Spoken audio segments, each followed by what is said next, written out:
going on, Jerome's? It is a beautiful, amazing, stunning, brave, just delightful Thursday. Happy Thirsty Thursday out there to those who celebrate. It's basically the weekend. It's a freaking weekend, baby, about to have me some fun. It's time for another Vikings news dump. He sees you when you're pooping. That's right. So, it's kind of expensive being a sports fan. So the merch, if you go to games, if you live out of market, Sunday ticket, everything. Everything comes with a price, man. But it's worth it because of all the championships. That's what we'll go with, man. But something interesting. So, Finance Buzz did up a survey of 1,100 NFL fans and the calculated concessions and alcohol spent per game, as well as merchandise spent per year. And looking at the NFC, there's a couple things that stand out. Number one, Vikings fans were at the bottom. We started at the bottom, and now we're here. Now, what's interesting is that this does not directly correlate to fan quality or fan caliber, right? Because you look around the league, I think a lot more has to do with location. Because, I mean, of course, if you're a Rams fan, you're spending $176 on concessions. That's redonkulous, man. That's absolutely bat bleep insane. But of course, it is LA. Plus, you're going to spend what's parking now? $150, something like that. Who knows, man? And also, Cardinals fans go hard in the paint on merch. Same thing with the Bucks. What's going on? Like Cardinals fans, like they had to replace the Rondale Moore jersey. I don't know. I don't get it, man. But again, what's interesting is that the Vikings. So I don't have the AFC numbers, but the Vikings are at the bottom of all three categories. Now that it seems a little bit ludicrous, doesn't it? Because I mean, a beer at US Bank Stadium. So actually, full disclosure, I don't go to games. Because Vikings games, I'm here on this wall. You want me on this wall. You need me on this wall. And I'm watching all my fantasy teams on the multiple TVs, keeping up with the other games. It's beautiful. Sundays are beautiful, man. But, I mean, a beer's like, what? It's like Target Center, Target Field. It's like $12, $13, $14 a crack. So, I mean, alcohol, 33, 38. Have they seen this team play? How do you spend so little on booze? I don't get it. And concessions, 64.10. Now, what's interesting is that the Falcons, the average concession is just shy of $90. And the Falcons are famous for having really cheap and reasonably priced concessions. So that's interesting. But so Vikings, 64.10, the lowest in the NFC, as well as alcohol, 33, 38, lowest in the NFC, except for the Panthers. Which, hey, Carolina, what's going on? What's going on? 13-13. So you buy a beer and leave $1.13 tip. No wonder David Tepper's so mad. He's broke. He's broke, man. And then the Vikings fans, 78-33 on merchandise. Now, if you want to get like one of the nice like stitched jerseys, I mean that's $150 walking out the door. More if you want like the Nike Hyper Zoom Humper Jet, whatever. But no. But who's at the top of merch? Bears fans. Oh, because they have to get a new quarterback jersey every other year. Got him. Concessions wise, like we said, the Rams is up top, except Rams up top. Got the Niners. I think that's more like location. Booze. So who spends the most on booze? The Bears. The Bears. That makes sense. The Bears and the Niners. But I mean, the Niners, you're getting a thimble of a very nice Cabernet, and the Bears, you're drinking old style. I mean, how much does old style cost nowadays? It's ridiculous. Also, $152.26 on concessions. I didn't even see that. Wow, it's insane. Yeah, but we go through these numbers all day. And also, are they accurate? Who knows? But it sounds good. I mean, they surveyed 1,100 people. Who knows? You can survey one person who thinks that J.J. McCarthy is going to be the future franchise quarterback of the Vikings, bringing silverware and a dozen Jerome Bardys to the Vikings over the next 10 years. It's beautiful. But CBS Sports, Cody Benjamin did up a power rankings of quarterbacks. Now, presumed starting quarterbacks. So he put McCarthy in there over Sling and Sam Darnold. Now, Darnold probably would have been about the same. And J.J. McCarthy clocked in at 25. Now, need to start from the top. Now we're here. So Mahomes, yes. Purdy at 2. I don't know, man. Like, I understand that maybe the Brock Purdy game manager hate and allegations have gotten out of control, but just having a blank canvas of a team. You don't know who your receivers are. You don't know who your line is. You don't know who your coaches are. Just the quarterback. Are you going to take Brock Purdy or Joe Burrow or Brock Purdy or Josh Allen, or Brock Purdy or Lamar, or Brock Purdy or CJ Stroud? Nah. Allen at 3. I would still take Burrow over Josh Allen. I would. Stroud at 5. Spicy, but I'm on board. I like it. Lamar is still up there at 6. Jalen Hurts is too high. Dak Prescott's too high. I would bump Herbert up to probably 7. Jordan Love cracking the top 10.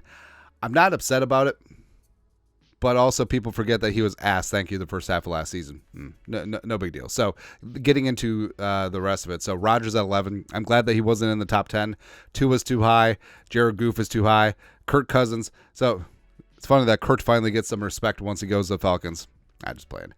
Trevor Lawrence, Stafford. Stafford's too low. Deshaun Watson's way too high. Geno's too high. Russell's way too high. Baker's too low. Kyler's about right. And then you get into the rookies and the whatevers. So Levis at 22. I know what he's doing and keeping all the rookies low because they haven't proved anything yet, but I would put Caleb Williams above Will Levis. I would put Richardson above Will Levis. I know that Richardson got hurt last year, but come on, man. McCarthy clocking in at 25, which is interesting because he's second of the rookie quarterbacks, ahead of Jaden Daniels, who's at 28. Hold on. Wait, so why did they list McCarthy and Penix as the starters, but not Drake May? But Drake May probably would be about 27 too, so we'll take that. But McCarthy ahead of Daniels, McCarthy ahead of Penix as well, and also I just love that Derek Carr is accurately ranked finally, because everyone and their mom thinks that Derek Carr is a top 12 quarterback. No, he's not. And Derek Carr is who the media wants you to think Kirk Cousins is. Just sampling back to when we were together. But McCarthy ahead of Derek Carr, sure. Minshew, I think Minshew is too low. I kind of like Gardner Minshew. Bryce Young, astute, as well as Daniel Jones. Now, Bryce Young got some offensive line help, got some weapons help, and I'm sure that Dave Candler's going to do good things with him, but I still don't know. Man. But yeah, Mahomes is the GOAT. Purdy's too high. You know what to do. Someone who is also the GOAT. So Justin Friggin Jefferson put up numbers. Wide receiver 1, deserves to get paid. Vikes fan page put this together. Most receiving yards per game in NFL history, minimum 50 games played. So JJ through 3 seasons, 4 straight 1,000-yard seasons, even including last year when he was dinged up.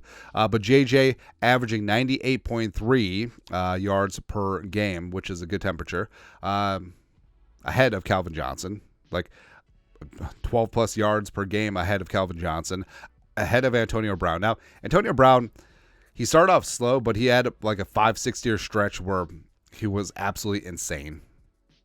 Pun intended. Julio at 82.5. Wow. Well, I think a lot of that is Julio playing later into his career with the, Julio played with the Titans and the Bucks. So yeah, that's definitely bringing down that average. Tyreek Hill. I mean, you would think that Tyreek Hill will be higher, but he's not. So Justin Jefferson is that guy. He is that dude. Pay him. We all know. We all know what's going on. Also know what's going on. So I love the day 3 pickup of Walter Rouse. I think that he's going to be a solid swing tackle down the line. He's been a 5-year starter at left tackle, 4 at Stanford, 1 at Oklahoma. Important to note that Dylan Gabriel, quarterback of the Sooners' last 2 seasons, 1 year with Rouse as his tackle, but wasn't the blind side since Gabriel's left-handed. But extremely efficient, is a plus athlete, and does have great size, great length, and I think that he could be a little something for the Vikings at tackle. Now, Chad Reuter, NFL.com, whose work we respect, although his 7th-round Vikings mock draft this year was poopy, very poopy. But day 3 rookies who could compete for starter snaps in year 1. Now, he lists Walter Rouse. Now, Rouse is behind Darisaw and Brian O'Neill and probably David Quisenberry, right? So poop would have to hit the fan. But this is what Chad wrote. 6th round, 177. It's not unusual for a day 3 offensive tackle to be thrust into a starting role at some point in his rookie year due to injuries up front. Rouse could be in a position to get that chance as the Vikings lack depth of the position. He's a stout, experienced player who would not shrink from the opportunity if an injury sidelines Christian Darisaw. Don't you put that evil on me, rookie Bobby, who missed the last 2 games in each of the last 3 years in the league. Now, I respect Rouse. I do not want Rouse to play at all as a rookie. Now, could he potentially be the successor for Brian O'Neill If it comes to a head down the line, whether it's age, whether it's whatever, sure. Or if you believe Kwesi, could they potentially kick him inside? I don't see it, but who knows? Who knows, man? But either way, knocking on all the wood, dare sign a contract year, stay healthy, get paid. That's all. That's all. Also, speaking of get paid, so the NFL delaying the schedule release a week, whatever. But it is rumored that the Ravens and the Chiefs will square off the opening Thursday to start the 2024 season. And then it will be Packers and Eagles in Brazil, and then build the wall. Just close the border with those jabronis in South America. Do that. But the Ravens and the Chiefs. So it's really mean. It's very, very mean of the league to have the Ravens open up the season at Kansas City and then end the season at Kansas City, because you know that's what's going to happen. Like, whether it's the divisional round, whether it's the AFC title game, the Ravens will lose, and they will lose at Arrowhead. That's what happens. That's what happens, man. Man, you almost have to feel bad for Lamar. You have to feel bad for Burrow, Josh Allen, probably Stroud to a degree, Justin Herbert, that you're in the same conference as Mahomes.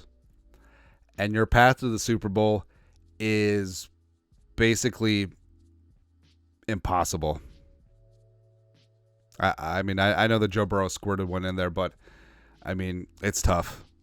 It's going to be tough for a long, long time. Thank goodness we're in the NFC. Also in the NFC is Michael Penix. So Falcons wishing Michael Penix a happy birthday. Now, Penix is an older prospect. He just turned 24, but the clock is ticking right now, man. Hey, I know that you paid Kirk Cousins a whole lot of money, but you drafted a quarterback number 8 overall. You didn't draft a quarterback at 8 to sit for 2-3 years. But since he is old as hell like me, I'm sure that he had a very nice dinner at like Denny's at 4 o'clock, or maybe IHOP. I don't know. But where do old people eat? Old people love Perkins. They love Cracker Barrel. They love Culver's. They love places like that. So maybe got some Culver's. There's obviously not a Culver's in Hotlanta, but who knows? Who knows, man? Anyways, that is it. Beautiful Thursday. Vikings News Dump. You guys are the best. You know what to do. Skol, production value.